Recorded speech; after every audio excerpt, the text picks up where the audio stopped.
Hello, in this video I want to show you how to adjust color balance on Apple TV.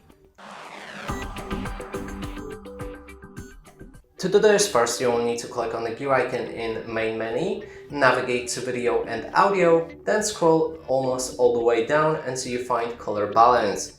You can enter it and then you'll be asked to bring your iPhone device with iOS 14.5 or later versions.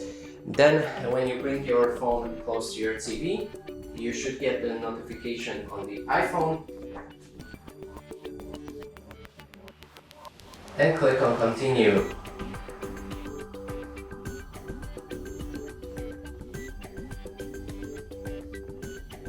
Let's try again.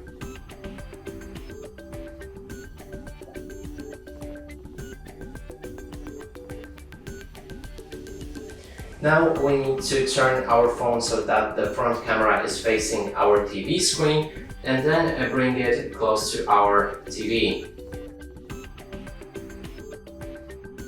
And now our color balance setup is complete